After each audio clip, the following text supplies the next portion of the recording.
ಕೂಡ ಎಲ್ಲದಕ್ಕೂ ನೀವು ಆನ್ಸರ್ ಮಾಡಬೇಕಾಗಿಲ್ಲ. ಜೀವನದಲ್ಲಿ ನಿಮ್ಮ ಹತ್ರ ಯಾರೇ ಬಂದು ಏನೇ ಕೇಳಿದ್ರು ಕೂಡ ಎಲ್ಲದಕ್ಕೂ ನೀವು ಆನ್ಸರ್ ಮಾಡಬೇಕಾಗಿಲ್ಲ, ಎಲ್ಲರಿಗೂ ನೀವು ರೆಸ್ಪಾಂಡ್ ಮಾಡಬೇಕಾಗಿಲ್ಲ. ಒಂದು ಕಾಡಲ್ಲಿ ಒಂದು ಸಿಂಹ ಇತ್ತಂತೆ. ಆ ಸಿಂಹಕ್ಕೆ ಒಂದು ಡೌಟ್ ಬರುತ್ತೆ, ನನ್ನ ಮೈಯಿಂದ ಏನೋ ವಾಸನೆ ಬರ್ತಿದ್ಯಾ. ಸೊ ಆ ಸಿಂಹ ಏನ್ ಮಾಡುತ್ತೆ, ಒಂದು ಮೊಲದ ಹತ್ರ ಹೋಗಿ ಕೇಳುತ್ತೆ, ನನ್ನ ಮೈಯಿಂದ ಏನಾದ್ರು ಕೆಟ್ಟ ವಾಸನೆ ಬರ್ತಿದ್ಯಾ ಅಂತ. ಆ ಮೊಲ ಹಿಂಗ್ ಮೂಸ್ ನೋಡ್ಬಿಟ್ಟು ಹೌದು ಕೆಟ್ಟ ವಾಸನೆ ಬರ್ತಿದೆ. ಸಿಂಹ ಕೋಪ ಬಂದ್ಬಿಡುತ್ತೆ, ನನ್ ಮೈಯಿಂದಾನೆ ವಾಸನೆ ಬರ್ತಿದೆ ಅಂತ ನೀವು ಅಂತ ಹೇಳಿ ಆ ಮೊಲ ತಿನ್ಬಿಡು. ನೆಕ್ಸ್ಟ್ ಮುಂದೆ ಹೋಗ್ತಾ ಹೋಗ್ತಾ ಒಂದು ಜಿಂಕೆ ಸಿಗುತ್ತೆ. ಆ ಜಿಂಕೆ ಕೇಳುತ್ತೆ, ನನ್ ಮೈಯಿಂದ ಏನಾದ್ರು ವಾಸನೆ ಬರ್ತಿದ್ಯಾ ಅಂತ. ಆ ಜಿಂಕೆ ಸ್ವಲ್ಪ ತಲೆ ಓಡಿಸುತ್ತೆ, ಈ ನನ್ ಮಗ ಸರಿ ಇಲ್ಲ ಇರು. ಇಲ್ಲ ಸಿಂಹ, ಏನು ವಾಸನೆ ಬರ್ತಿಲ್ಲ ಅಂತ. ಸಿಂಹಕ್ಕೆ ಇನ್ನೂ ಕೋಪ ಬರುತ್ತೆ, ನನ್ ಮೈಯಿಂದ ವಾಸನೆ ಬರ್ತಿದೆ, ನನ್ ಮುಂದೆನೆ ಸುಳ್ಳು ಹೇಳ್ತೀಯ ನೀನು ವಾಸನೆ ಬರ್ತಿಲ್ಲ ಅಂತ ಹೇಳಿ ಆ ಜಿಂಕೆನು ತಿಂದಾಕ. ಮುಂದೆ ಹೋದ್ಮೇಲೆ ಒಂದು ನರಿ ಸಿಗುತ್ತೆ. ಆ ನರಿ ಹತ್ರ ಕೇಳುತ್ತೆ, ನರಿ ನನ್ ಮೈಯಿಂದ ಏನಾದ್ರು ವಾಸನೆ ಬರ್ತಿದೆ ಕೆಟ್ಟ ವಾಸನೆ ಅಂತ.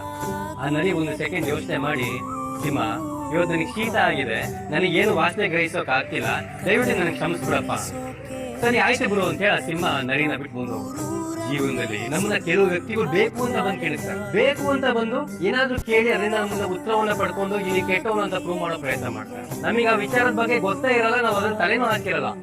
ಅವರೇ ಕರೆದು ಇದ್ರ ಬಗ್ಗೆ ನಿನ್ನ ಅಭಿಪ್ರಾಯ ಏನು, ನೀವು ಅಭಿಪ್ರಾಯ ಕೊಡ್ತೀರಾ, ನೀವು ಇದರಲ್ಲಿ ಸಿಗಾಕೊಂತ ಹೋಗ್ತೀರಾ. ಅಂತ ವಿಚಾರಗಳನ್ನ ಮತ್ತು ಬೇಡದೇ ಇರುವಂತ ಸಿಚುವೇಶನ್ಗಳನ್ನ ಆದಷ್ಟು ಬುದ್ಧಿವಂತಿಕೆಯಿಂದ ನರಿಯ ರೀತಿ ಆ ಬುದ್ಧಿವಂತಿಕೆಯಿಂದ ನಾವು ಅವ್ರನ್ನ ಇಗ್ನೋರ್ ಮಾಡಿ ಮುಂದೆ ಹೋದ್ರೆ ಬಚಾವಾಗ್ತೀವಿ.